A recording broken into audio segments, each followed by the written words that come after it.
अब तक सुनते ही आए हैं आप सभी, और कथा सुनते ही रहेंगे, और कथा ही सुननी है तो घर बैठे भी सुन सकते हो।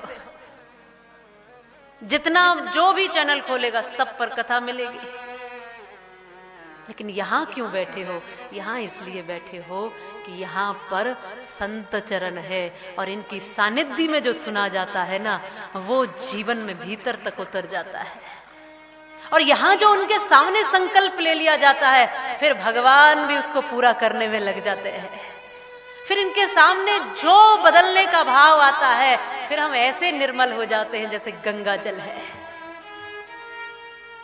ये इसलिए है। भगवान के अनन्य अवतारों का वर्णन श्रीमद् भागवत कथा मैंने पहले ही दिन सुना दी थी, 4 श्लोकों में ही। अब तो वो भागवत कथा जीवन में बस उतर जाए, इसके लिए प्रयास है। तो सर्वप्रथम बहुत से प्रश्नों को यहाँ परीक्षित जी ने भी किया है। तमाम प्रश्न उनके मन में है, समाधानों की ओर सुखदेव जी के श्री चरणों में बैठकर बड़े हैं। 24 अवतारों का वर्णन है, सृष्टि वर्णन है। यहाँ भागवत जी में 10 प्रकार की सृष्टि का वर्णन है, और 6 शास्त्र जो दर्शन है उनमें 6 प्रकार की सृष्टि का वर्णन है। सृष्टि बनाने वाला जिसने ये दुनिया बनाई, एक परम तत्व परमात्मा जो एक ही है, जिसको आदि कहते हैं, जिसका कोई अंत नहीं है, जिसे अनंत कहते हैं। और वही जब ब्रह्मा बनता है तो रच देता है, विष्णु बनता है तो पालन करता है, और रुद्र बनता है तो संहार कर देता है। वही एक शक्ति है, वो 3 जगह बट करके वही ब्रह्मा विष्णु महेश कहलाती है। शास्त्रों की भाषा में कहें तो सत रज और तम कहलाती है, और वैज्ञानिकों की भाषा में कहें तो इलेक्ट्रॉन न्यूट्रॉन और प्रोटॉन कहलाती है। शक्ति वही है। तुम हनुमान जी को मान लो, राम जी को मान लो, भगवान कृष्ण को मान लो, महादेव जी को मान लो, 33 कोटि देवताओं में किसी को भी मान लो, तुम मूर्ति को मान लो या मत भी मानो, तुम जो मान लो, तुम किसी भी रूप में मान लो, तुम गुरु रूप में मान लो, तुम संत रूप में मान लो, तुम आकृति बना के पूज लो या बिना आकृति के पूज लो, तुम धूप दीप लगा लो या वो भी ना हो तो भी पूज सकते हो। तुम जिस भी रूप में मान लो, है वो एक ही शक्ति। पूजा तुम्हारी वहीं पहुंचेगी। तुम बजरंगबली को पूज लो तो भी पूजा पहुंच जाएगी, तुम राम जी को पूज लो तो भी पूजा पहुंच जाएगी। तुम जिस कोने में बैठकर थोड़ी देर आंख बंद करके भजन कर लो, तुम्हारी पूजा स्वीकार हो जाएगी। बाहर अधिक सामग्री है तो भी पूजा स्वीकार है, और कभी ऐसा हुआ कि कुछ भी सामग्री नहीं है तो अपना हृदय समर्पित कर दो, तुम्हारी पूजा स्वीकार हो जाएगी। इसलिए वैसे तो बनो कि जब आप कुछ गाने लगो तो आपका गीत ही मंत्र बन जाए। वैसे तो बनो कि जिस स्थान पर बैठ जाओ तो वो स्थान ही पीठ बन जाए। कुछ वैसे तो बनो। और ऐसे बनने के लिए जीवन में बहुत उतरना पड़ता है। जीवन के लिए गोविंद की कृपा जब होती है तब कोई ऐसे गुरुचरण संत चरण मिलते हैं कि हम बनते चले जाते हैं। तब हम मिट्टी से मूर्ति होते चले जाते हैं। कोई ऐसा तपधारी मिलता है जो स्वयं तपस्वी है, जो स्वयं परिश्रमी है, फिर उसकी सानिध्य में शरणागति में हम बनते चले जाते हैं। श्री सुखदेव जी महाराज की सानिध्य में आज परीक्षित है तो बनना ही है उनको। कौन सी मृत्यु मार सकती है जब इस तरह के गुरु के चरण में भक्त आ गया? बताओ, मृत्यु की भी मृत्यु हो जाती है ऐसे गुरु के चरणों में बैठ करके। और यही हुआ राजा परीक्षित जी के साथ। आए भी इसलिए हैं कि जिस मृत्यु का भय है बस वो समाप्त हो जाए, मृत्यु की भी मृत्यु हो जाए। आए भी बस इसीलिए है।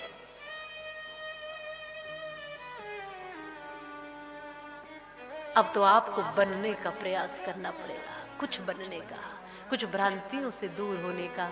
आओ जीवन को सही सही रास्ता दीजिए, सही सही चलिए। शास्त्र हमें भटकाता और भ्रमित करता नहीं है। शास्त्र हमें सीधा पंथ बताता है, सीधा मार्ग बताता है, सीधा हरि चरणों से जोड़ता है, सीधा गुरु तत्व से जोड़ता है, परम तत्व से जोड़ता है। अब ये देखना शुरू करो कि कितना बदलाव हमारे जीवन में आया है। अब ये देखना शुरू करो कि यहाँ आकर के हमने क्या क्या बुराई छोड़ी है। कई बार लोग मेरे पास आकर कहते हैं देवी जी कथा करानी, उनको ये होश नहीं है कि बोला कैसे जाता है। हथेली घिस रहे हैं तमाकू की और कहते हैं कथा करानी है, किसकी? बोले राम जी की। हथेली घिस रहे हैं तमाकू रख के और कहते हैं कि राम जी की कथा करानी है। मुंह में गुटखा भरा पड़ा है और कई बार तो वो देवी जी नहीं कह पाते, इतना भरा पड़ा है। देवी जी नहीं, कई बार वो देवी जी कह दे, क्योंकि मुंह में जो भरा है वो निकलेगा नहीं। तो इतना नहीं बदल पाए और हम बात ऊंची ऊंची कर रहे हैं, सब कुछ खोखला होगा।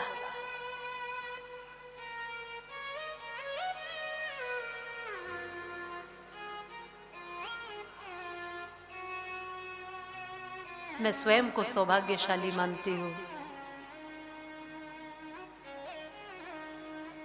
कि इस परम धाम का दर्शन हुआ। यहां वास्तविक बजरंगबली की शक्ति तो है, महानता तो है। यहां वास्तविकता में गुरु की कृपा तो है।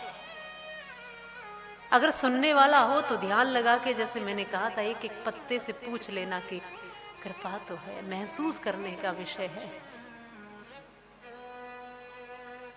जहां जहां हम कई बार देखते हैं बजरंगबली के, जहां जहां भी स्थान है वहां वहां हम कुछ ऐसा ही देखते हैं अधिकतर।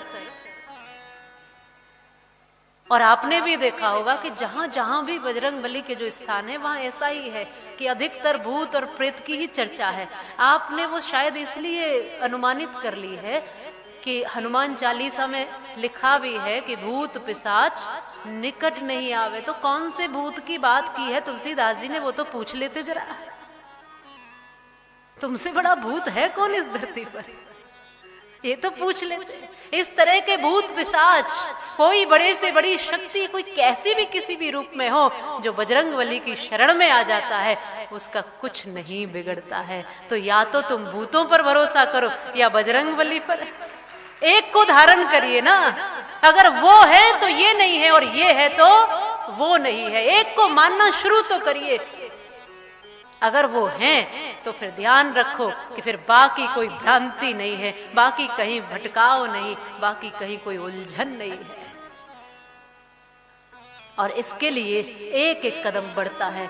बच्चे को घर से धीरे धीरे एक सीख मिलती है। यहाँ सृष्टि वर्णन जब आता है तो सृष्टि वर्णन में कथा आती है, जब पूछते हैं परीक्षित कि मैथुन धर्म के कारण सृष्टि कैसे आगे बढ़ी, तो बताया कि 3 पुत्रियां थी, मनु भगवान की और शत्रुपा की, देहुति, आकुति, प्रसूति, और 2 पुत्र प्रियव्रत और उत्तानपाद। तो देहुति जो थी उनका विवाह कर्दम ऋषि के साथ हुआ था और उनके 9 कन्याएं और 1 पुत्र कपिल भगवान के स्वरूप में प्रकट हुए थे। बोलिए कपिल भगवान की जय। और उन्हीं कपिल भगवान को देख करके मां देहुति को ऐसा अनुभव हुआ कि कुछ सीख लेना चाहिए, जो मैं अभी तक नहीं जानी वो सीख लेना चाहिए। और व्यक्ति के जीवन में सीखने की वृत्ति और रुचि हमेशा बनी रहनी चाहिए। आखिरी सांस तक जो सिखाने वाला हो गया समझना वो वहीं रुक जाता है, और जो सीखने वाला हो गया वो निरंतर आगे बढ़ता जाता है। सदैव सीखते रहो, सीखते रहो, सीखते रहो। जीवन में इतना अथाह है ज्ञान, तो गहरा सागर की तरह, कि आखिरी श्वास तक सीख लोगे तब भी पूरा नहीं पड़ेगा। पर कहाँ से सीखोगे? पहले घर से सीखोगे, समाज से सीखोगे, गुरुओं से सीखोगे, आचार्यों से सीखोगे, महापुरुषों से सीखोगे, शास्त्रों से सीखोगे, किसी सही व्यक्ति की सानिध्य से सीखोगे ना। और सीखने की अगर रुचि भी हो तो तुम स्वयं एक बालक से भी सीख सकते हो। यदि सीखने की रुचि है तो तुम जीव जंतु पशु पक्षियों से भी सीख सकते हो। दत्तात्रेय जी ने 24 गुरुओं को बनाया, 23-24 गुरु लेकर रमण करते रहे। सीखने की वृत्ति है तो हर दृष्टि में कुछ न कुछ सीखने की भावना बनी होती है। मैंने भाव लिखा था कि गुरु सब तत्वों में विराजमान है, बस देखना शुरू करिए। आप तो गुरु ढूंढना शुरू करते हैं, अपने आप को शिष्यत्व की भावना से भरपूर नहीं करते। जिस दिन कर दोगे कि मैं शिष्य बनने लायक हूं कि नहीं, बस ये चिंतन करना, ये नहीं कि मुझे गुरु कैसे मिलेंगे।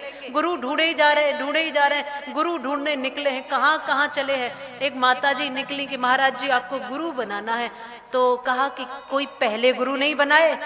बोले बनाए तो थे, एक बहुत पहले गुरु बनाए थे, लेकिन वो जिंदा नहीं रहे, बेचारे चले गए धरती छोड़कर। बहुत परेशान हो गए हम, फिर बहुत घूमे, बहुत भटके, फिर हमारे मन के से एक गुरु मिले हमें, मन के से, समझे, आपके मन के जैसे गुरु। हम शराब पीते रहे और गुरु नहीं कहे कि छोड़ दो, तब तो गुरु जी बहुत बढ़िया है। हम जो जो चाहते हैं, हमारा मन जो जो चाहता है वैसा वैसा गुरु जी करते रहे, तब बढ़िया है। बाकी हमसे बदलने की कह दिया, तब ये गुरु ठीक नहीं है, दूसरा ढूंढ दिए। कहा महाराज जी बहुत ढूंढा था, तब जाके एक और गुरु जी मिले, तब वहां जाके प्रणाम किया और उनसे दीक्षा ले ली। पर हमारा ऐसा दुर्भाग्य, वो भी कुछ ही दिन जी पाए, चले गए इस धरती से। बहुत परेशान हो गए हम, अलग अलग, फिर ढूंढते रहे, इतने दिन ढूंढा महाराज जी, तब जाके आप मिले हैं। अब आप दीक्षा दीजिए, आपको गुरु बनाना चाहते हैं। महाराज जी ने कहा माता जी मुझे तो थोड़े दिन जी लेने दो, कुछ दिन मुझे तो जी लेने ही दो। दो चले गए, अब मुझे क्यों भेजने आई? हमने मातृ शरीर माना, गुरु तत्व सब जगह है। आप दृष्टि रखिए तो सब जगह से कुछ न कुछ सीखने को मिलेगा। नदियां हमें निरंतर सागर की ओर बहता हुआ सिखा रही है। जब तक बढ़ते रहो, जब तक अपने मूल में न समा जाओ। पहाड़ हमें ऊंचा होना सिखा रहे हैं, सागर हमें गहरा होना सिखा रहा है, फूल हमें मुस्कुराना सिखा रहे हैं, वृक्ष हमें छांव देना सिखा रहे हैं।